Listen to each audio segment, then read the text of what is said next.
Okay, let's go ahead and get started here. Good morning. Good morning. We are going to be looking at paragraph. I want to go back and go over paragraph 11 of the listing agreement again, and we'll take a look at paragraph 12 and 13 hopefully today.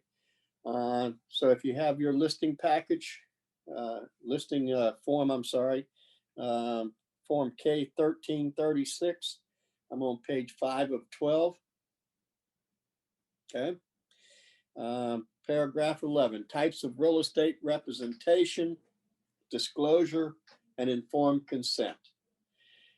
Okay. So once again, we're just going through this line by line on Wednesdays, right? Seller representation occurs by virtue of this agreement with seller's consent to use brokers' services. May also include any cooperating brokers who act on behalf of seller as subagent of broker. I want you to remove that from your thought process. We do not have sub-agency in the state of Virginia. They need to correct this form, and they are working on it. Form changes only happen in January and July usually. So it should say cooperating brokers, who act on behalf of another client, but they'll get that straightened out.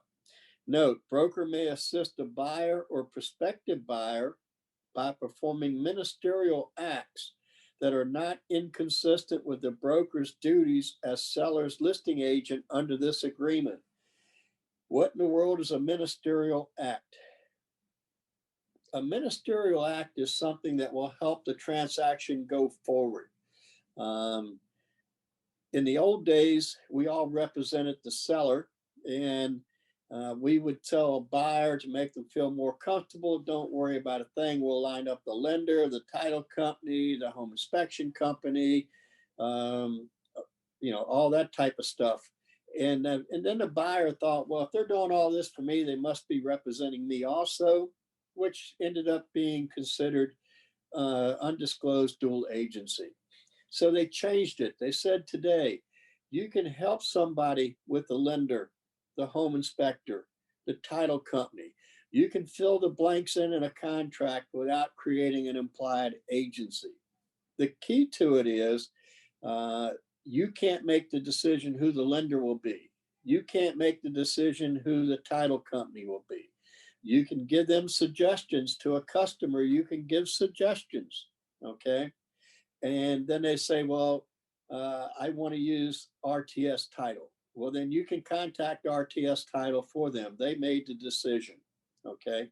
But if you're making the decision who it will be, they may still go back and think, well, they're doing this for me, so they're, even though I signed this form that says they're not my agent, maybe they are acting as my agent. So that's what a ministerial act is. For you to make decisions on their behalf might not be in the best interest of the seller. And that's why they're saying performing ministerial acts that are not inconsistent with the broker's duties as a seller's listing agent.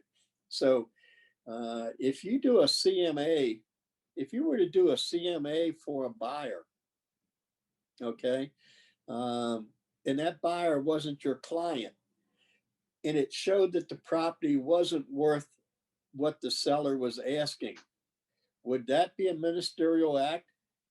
No, that would probably be an agency act, and it would not be and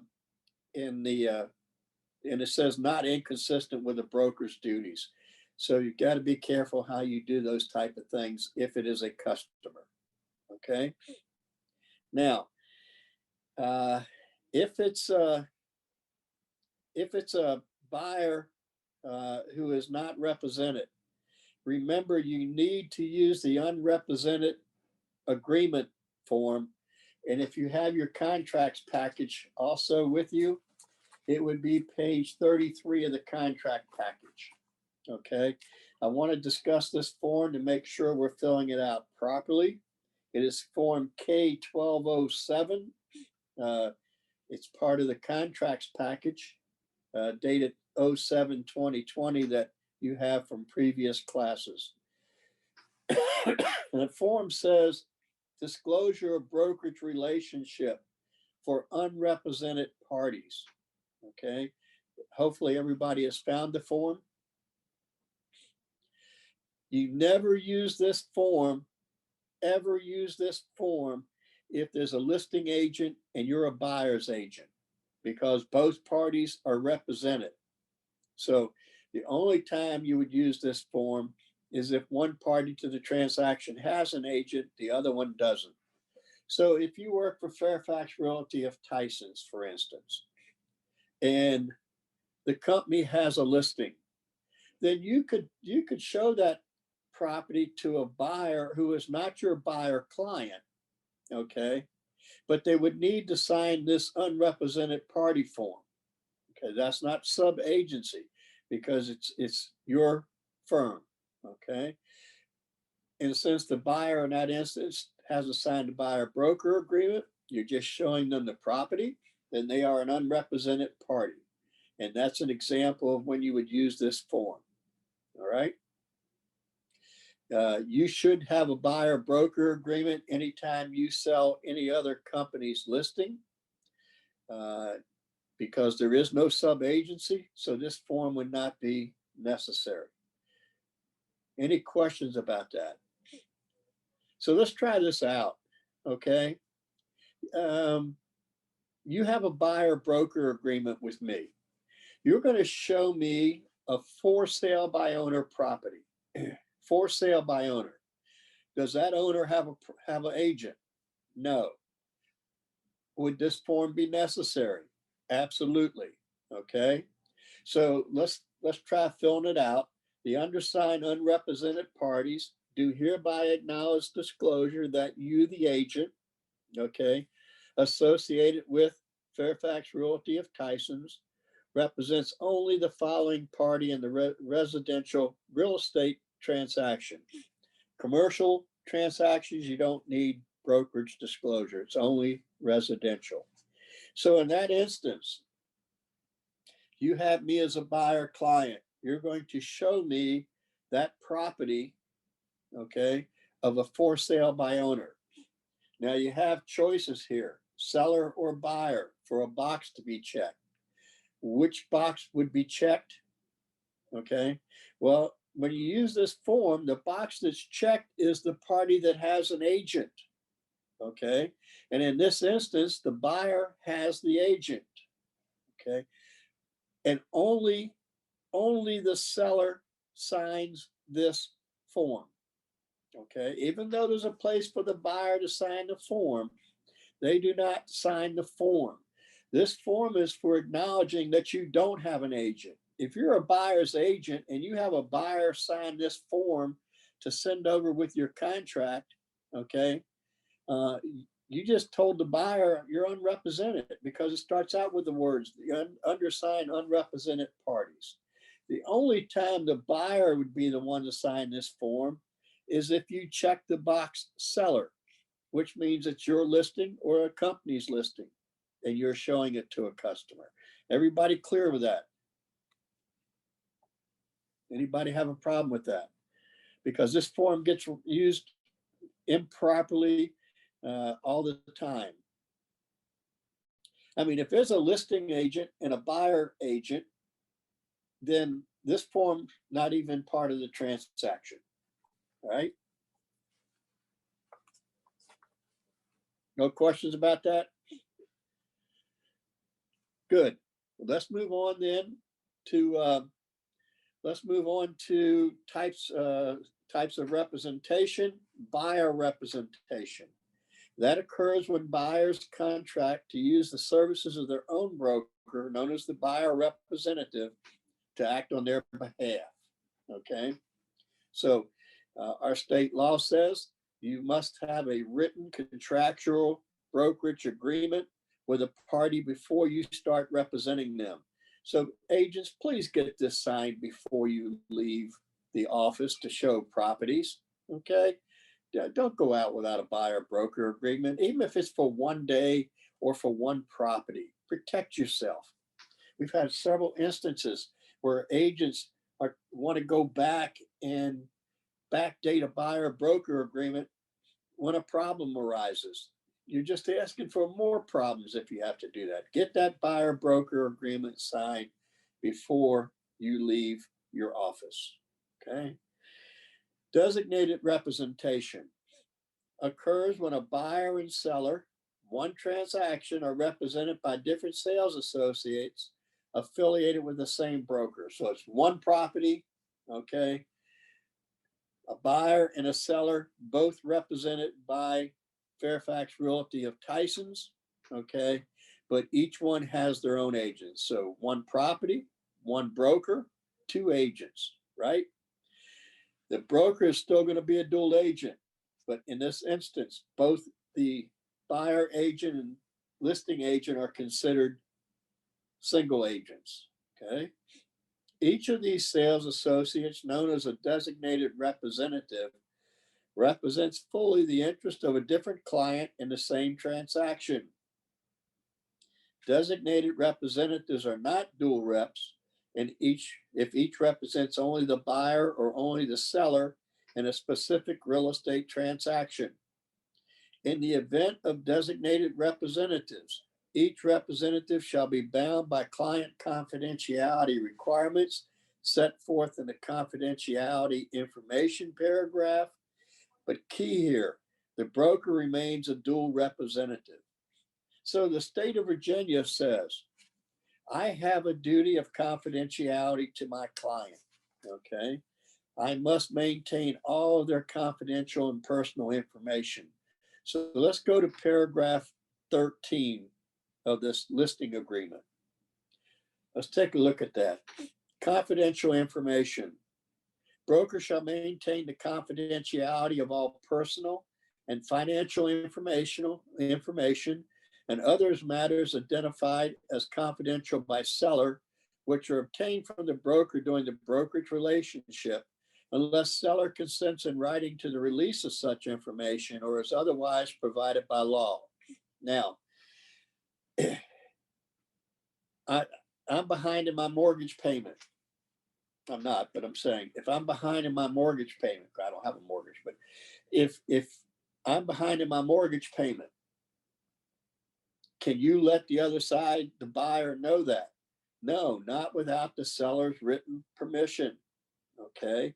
I'm getting a divorce. Can you let the seller know, buyer know that? No, not without my what? Written permission. Same way with the buyer, right?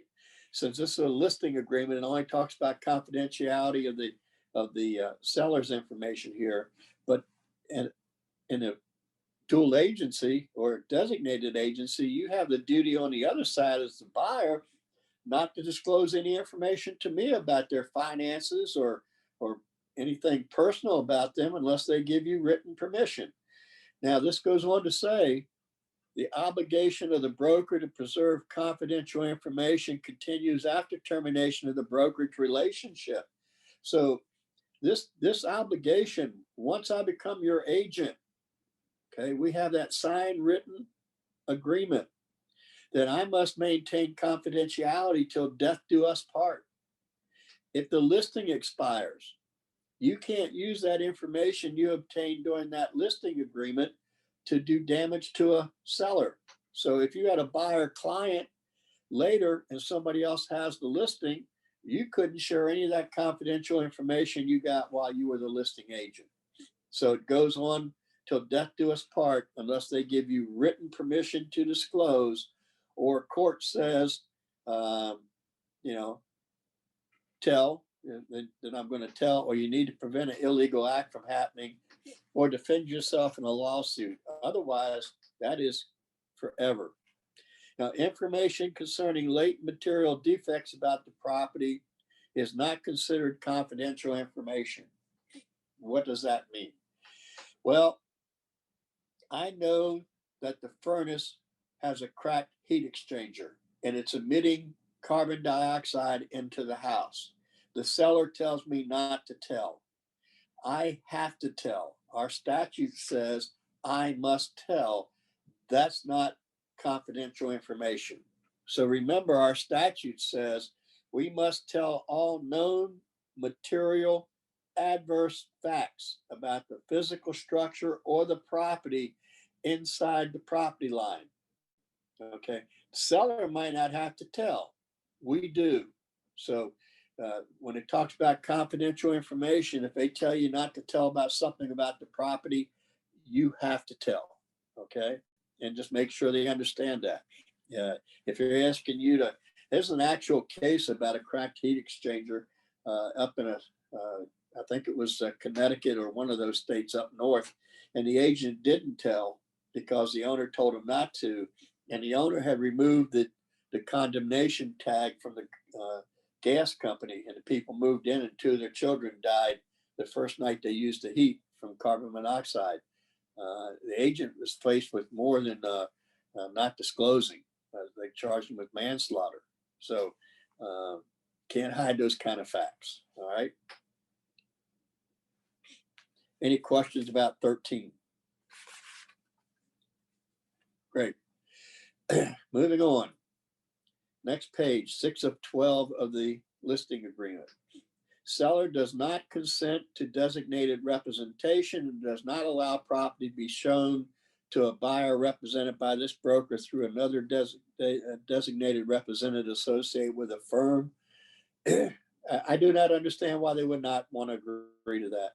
Okay. The only negative would be the broker is still dual agent. So if Mariella was representing the buyer, if she wanted to go talk to the broker, she could talk to the broker, but they'd have to maintain the interest of both parties because they're still an agent for both buyer and seller. I went to talk about the seller. The broker couldn't share any information with either one of us about the other party because of that duty of confidentiality. That would be the only negative. So, in this day and age where most people have a buyer's agent, I can't imagine anybody not allowing designated representation. But if you had a situation where they didn't allow it, okay, and you have a buyer client, you signed up to a buyer broker agreement, okay, you could go back to representing them, or not representing, having them as a customer, get them to sign an unrepresented party form for this one transaction. And if it doesn't work, then go back to being their buyer's agent.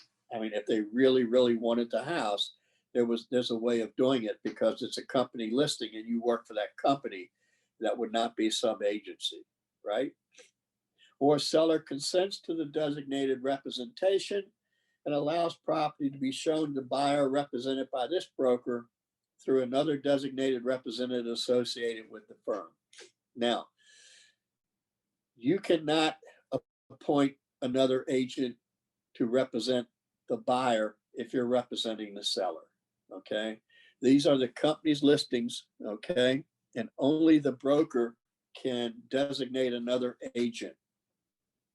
I know it happens a lot in teams, and that is very dangerous, where you have a designated buyer agent and a designated listing agent, but the team leader can't designate people. It technically has to come from the broker. So always have the broker sign off on all these forms for clients, right? Now, and if there's no questions about designated, let's look at dual. Dual representation occurs when the same broker and same sales associate represent both the buyer and seller in one transaction. In the event of dual representation, the broker should be bound by the confidentiality requirements for each client set forth in the confidentiality information paragraph, and so would each agent. Okay, so would the agent. So I don't like dual agency. It is probably the second leading charge at DPOR. in hearings behind the escrow accounts. Even though people signed a form, did they really understand what they were signing? And we are going to take a look at that here in a second, because I'm going to take you to the form. Okay. So seller does not consent to dual representation and does not allow the property to be shown to a buyer represented by this broker through the same sales associate, or they consent that it will be done. If I was a seller, I would never agree to this. Okay. But it's up to the seller. Okay. Now it says here in dark print, an additional disclosure is required before designated or dual representation is to occur for a specific transaction. Just because they agreed to it in this agreement, they're saying if this situation arises, we will consider it. Does not take place of a disclosure form. The disclosure form is required by the state of Virginia. So if you go to your contracts package, okay, your sales contracts package, and you go to page 34, there is that disclosure of dual agency or dual representation and a residential real estate transaction form. Okay. This has to be signed by all parties before you start writing the contract. I'm not telling you that's the way it happens, but I'm telling you that's what the law says. So let's take a look at this form real quickly. It says that you are representing the seller as a standard agent or a limited service agent. Standard is I'll do everything that's in the statute. Limited service, I'll do some of them, but not all of them. Okay. You should never be checking independent contractor on this form unless you've talked to your broker or me. Because you have to use a different form and you need to know what it means, and I'm not going to do that here. So let's just keep this pretty straightforward.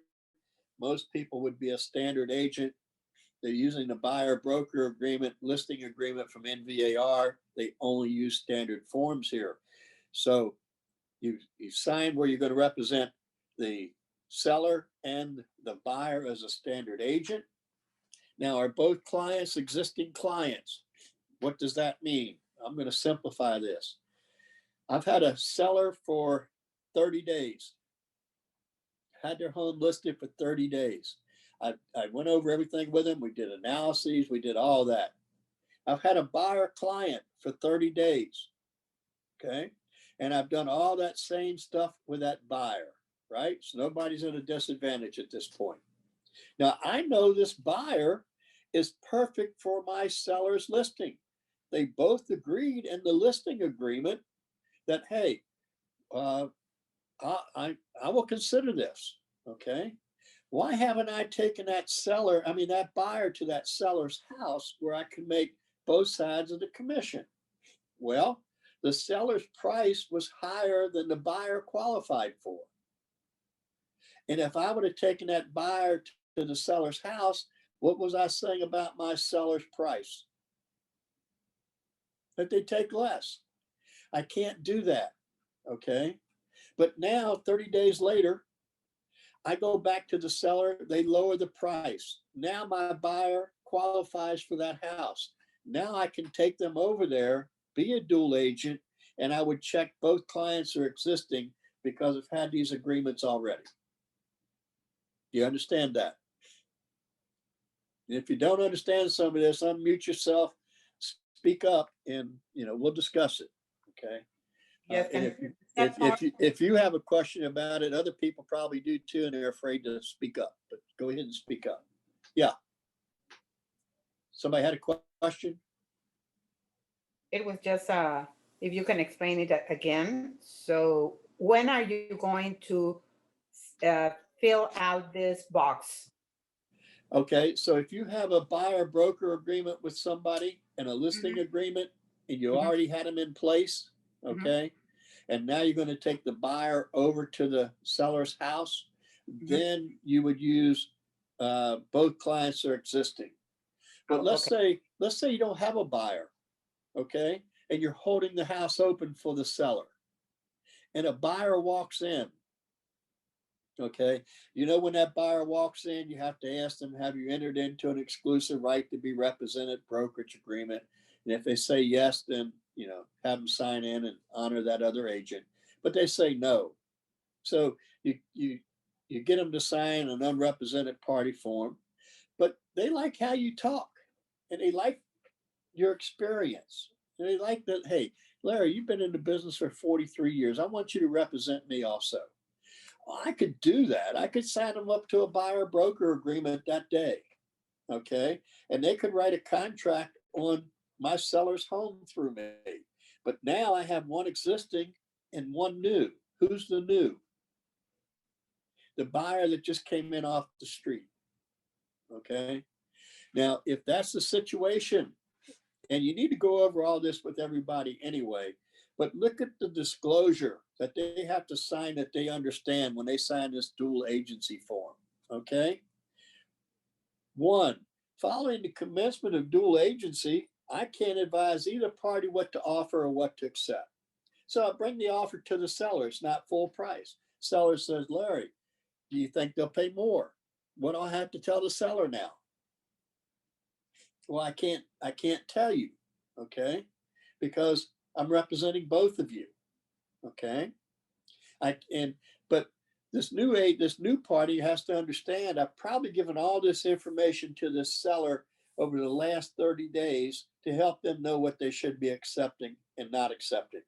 But buyer, you new buyer, I can't help you. I can't do a CMA and all that type of stuff for you.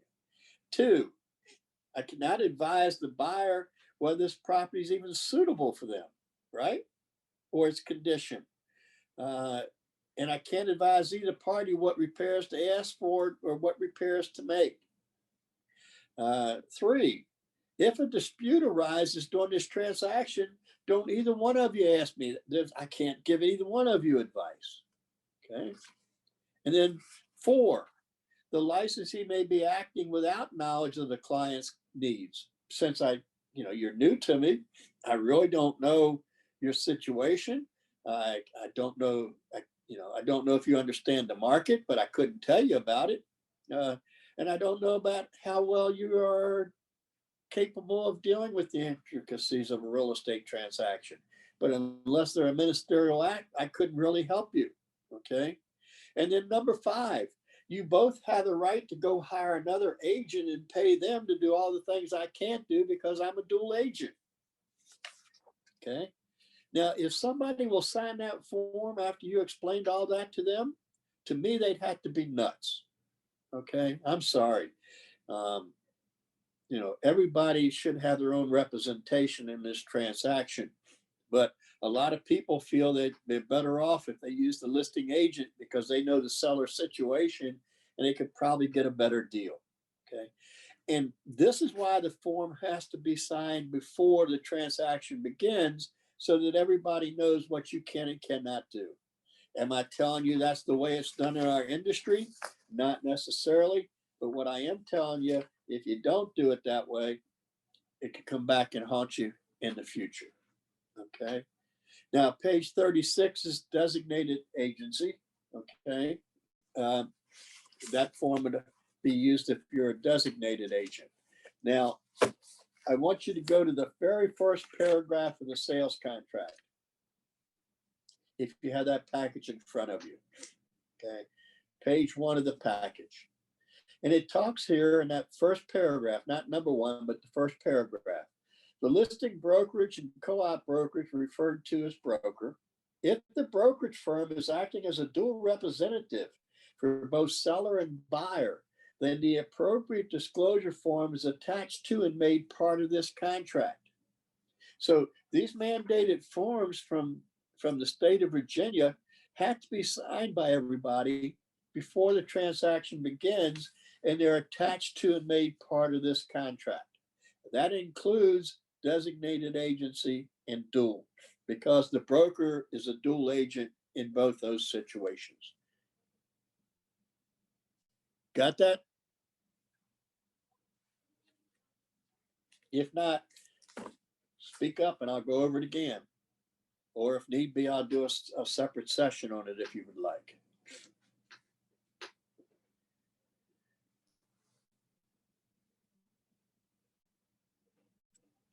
That will be Okay. nice. So then I'll schedule a separate session on it one of these days when we're doing an Ask Larry. Okay, I had a question in chat. So question for HOA package. After the contract is verified, does the buyer agent need to request the listing agent to release the HOA package? Can the buyer agent schedule a home inspection? Inspected, okay, so HOA package, after the contract is verified, does the buyer agent need to request the listing agent to release the HOA package? No, you could ask them to give you the HOA package, but so the question I have here deals with the POA or condo package, I'm assuming. What it says is the seller must give the purchaser the package prior to settlement, okay? And it must be delivered within 14 days after it is ordered or is deemed not available. But the only thing your buyer can do is sit there and wait until they get it. You can ask for the package, but it may not have been even ordered, okay? And can the buyer agent schedule a home inspection, inspect on a different date? Yeah. You know, a lot of people like to receive the POA documents before the home inspection simply because it gives them another out. But I hope that answers your question somebody sent me in chat. Okay. Now, let's go back to our listing agreement of page 6 of 12. The last sentence of paragraph 11. Broker shall notify other real estate licensees via MLS whether the seller consents to designated or dual representation. That is a courtesy because unless you're with the same broker, designated and dual doesn't really mean anything other than the fact that you as an agent from another firm, if it says dual agencies allowed, you may be dealing with a contract that also came from the listing agent, which would probably put your buyer at a disadvantage. Okay. Now, remember, Fairfax Realty, even though we're under one umbrella, Dave has an interest in all the firms. Each office has a different principal broker. So therefore, unless you're with Fairfax Realty of Tyson's, which includes the Herndon office, okay, dual and designated would not affect you on listings with them. If you're with Fairfax Select, only other Fairfax Select agents could be a designated or dual, if that makes sense. So it's who the principal broker is, not the name of the firm, okay?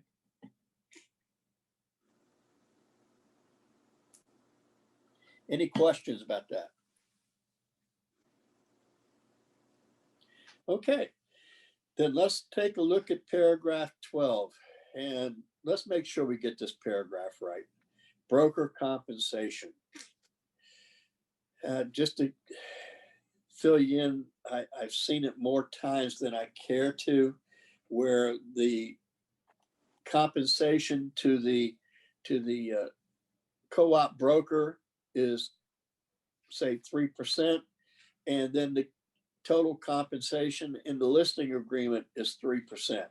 Agents thinking that it's 3% to both, for each one. It's not. So payment, seller shall pay broker in cash total compensation of, and our company policy is 6%, okay? Plus the fee, okay? So that's part of the compensation.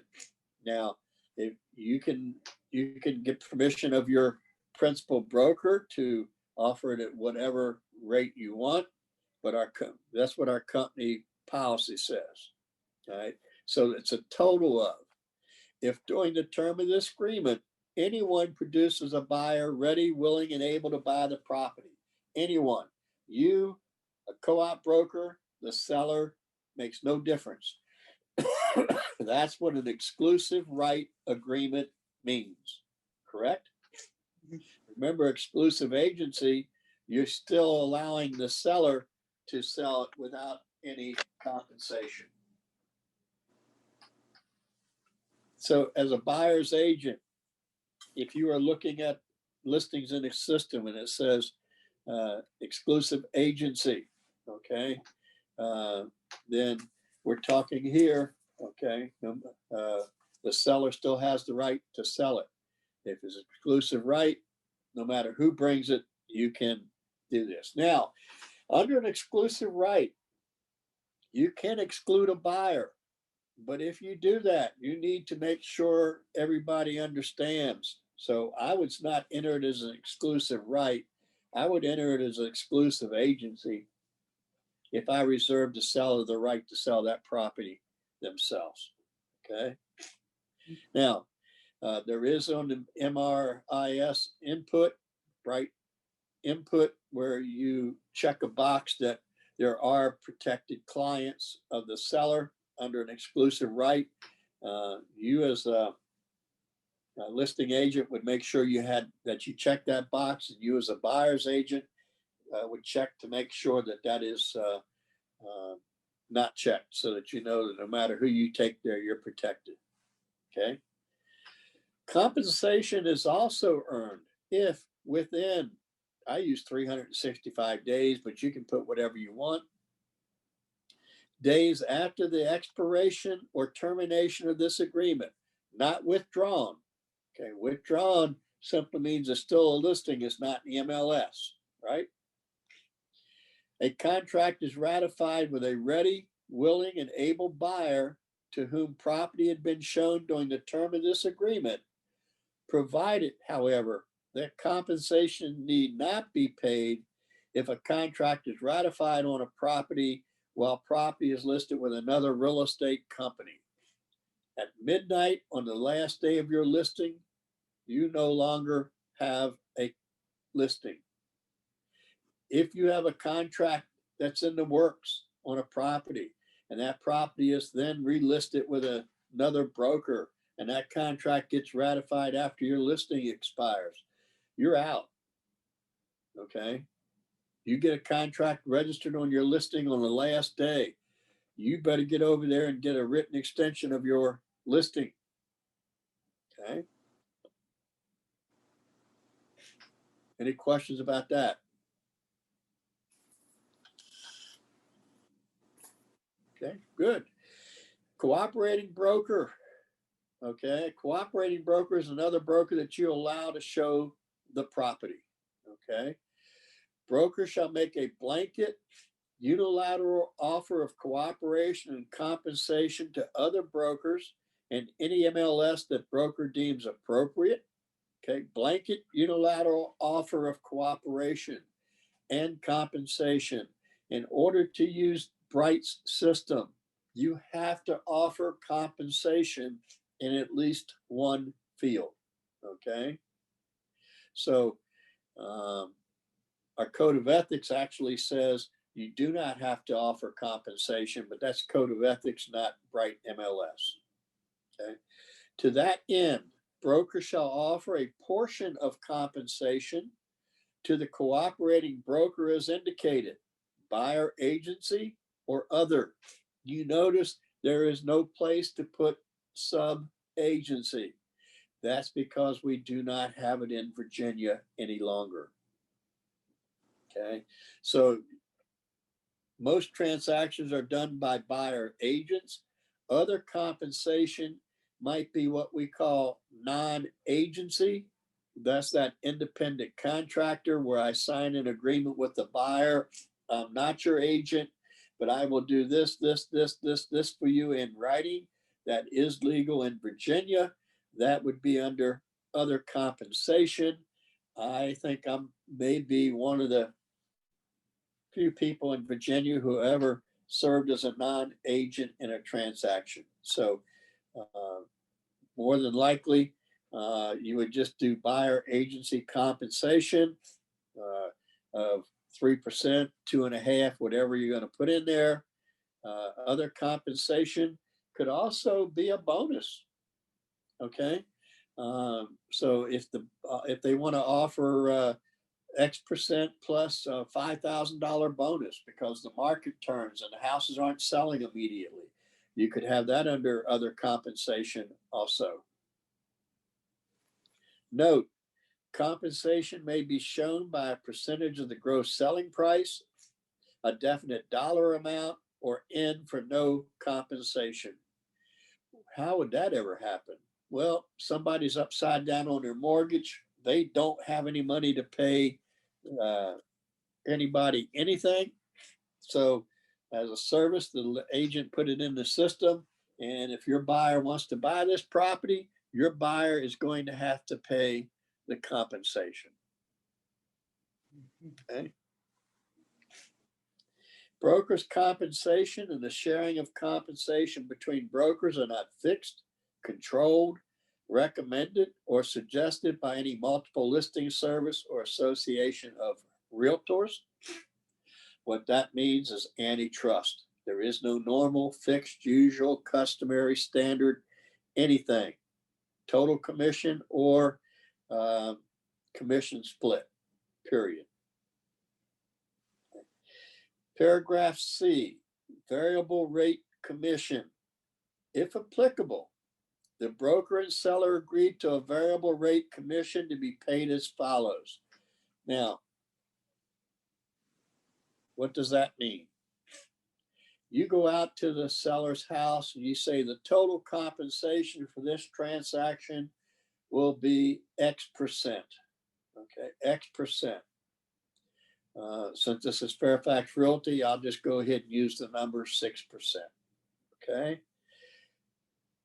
And we will keep 3% for us and we'll give 3% to the co-op broker.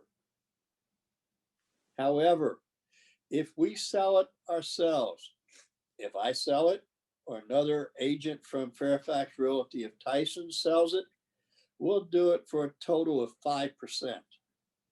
Okay, so we'll give you a break. That's called a variable commission.